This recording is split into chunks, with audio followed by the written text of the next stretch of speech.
The hardest part of all of this, everything we're talking about, is one simple thing: making the time to do it. That's it. Making the time for your precious self to eliminate the people in your life and the things that you do just for a short period of time when you wake up in the morning or before you go to bed at night, and you say, okay, what is the greatest ideal of myself that I want to be today? I'm not going to get up until I am this person.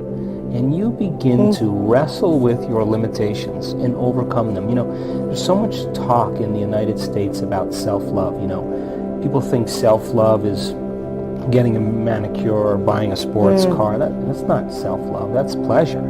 Self-love is when you're sitting with yourself and you are working on overcoming your hardwired thoughts or beliefs or your emotional propensities that are connected to your past, and you are really working to overcome them. And right on the other side of your pain is freedom.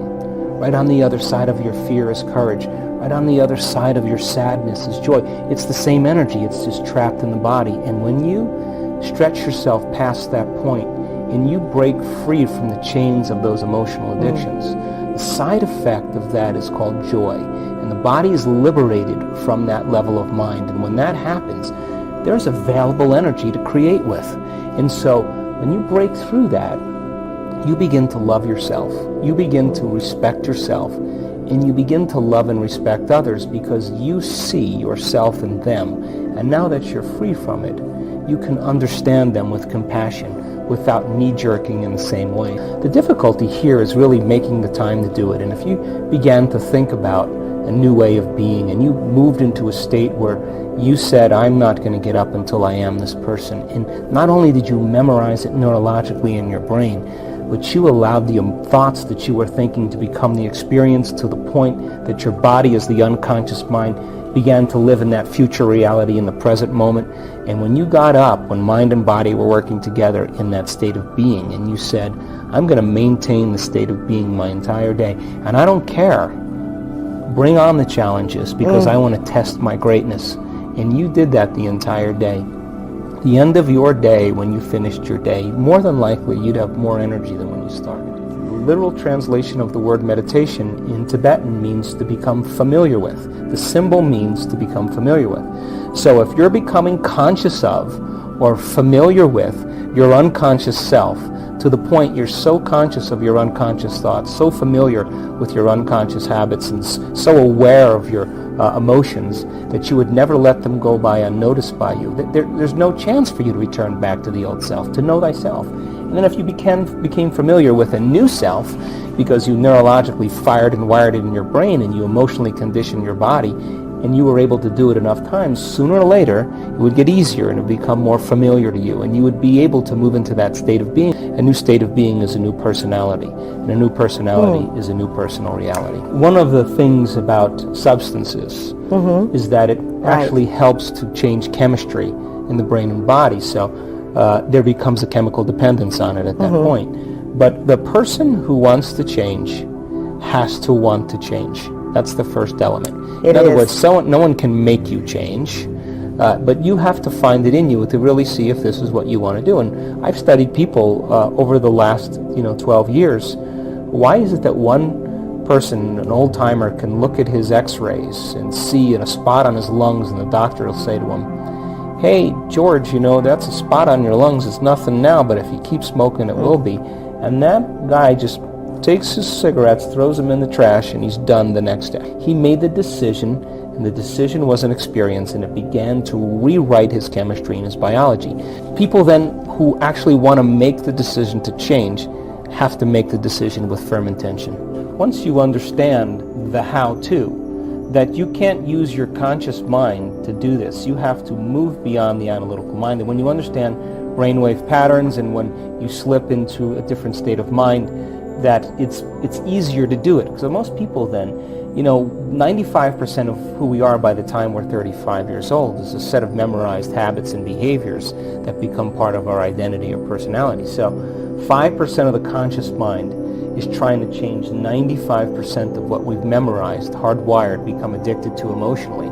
So person may want to think positively, but they've been feeling negatively and oiling those programs for the last 25 years. They may want a new life with new conditions, and as they use their conscious mind to focus on that, their subconscious mind, they've been programmed to feel guilty. That's mind and body in opposition. We have to begin to recondition the body to a new mind. So change isn't hard. It's just that you got to get the manual to understand how to begin to unlearn and relearn, to break the habit of the old self and reinvent a new self. Newtonian physics is about cause and effect. You and I wait for most people, they wait for a reason to feel joyful. They wait for a reason to feel gratitude. And when the event happens, then they give thanks. That's cause and effect. The quantum model of reality really says something different. The quantum model of reality says you have to change your mind and body, thoughts and feelings ahead of the actual event, so your brain and body are physically changed to look like it's already happened. So, if you begin to give thanks ahead of the experience, and your body, by the way, is the unconscious mind, it does not know the difference between an event in your life that produces an emotion or an emotion that you fabricate by thought alone. To the body, it's the exact same. So, if you could begin to move into a state in which you were giving thanks before it took place, and you could convince your body emotionally that that event already happened because you were in a state of gratitude, then you would begin to literally biologically change your body to no longer be a record of the past, but now, in fact, a map to the future. Because if your brain and body are beginning to respond neurologically and chemically, now you're moving into a new state of being.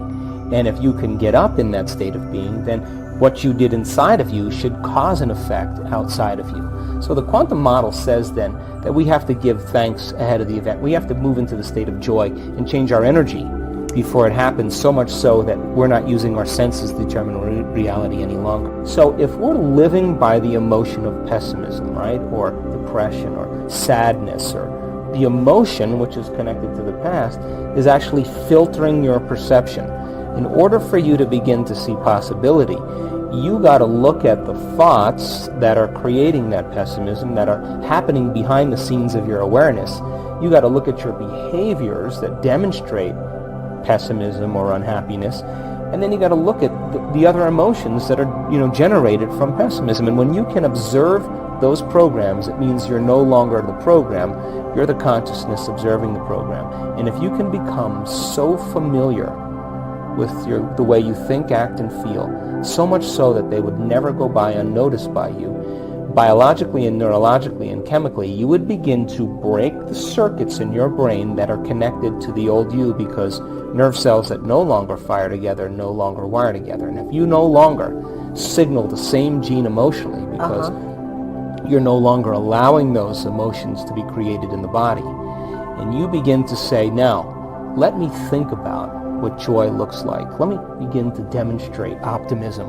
And you begin to read about, say, Ernest Shackleton, who crossed the Antarctic and with all those men and spent 600 days away. And because of his optimism, he overcame. You began to think, well, if that guy can do it, I can do it. And then you began to plan your behaviors, and you began to modify them to produce different experiences that created different emotions. And by my point is, you can learn and change in a state of pain and suffering, or you can learn and change in a state of joy and inspiration. First, usually people wait till they've reached the point where they've broken down. I'm saying, why wait?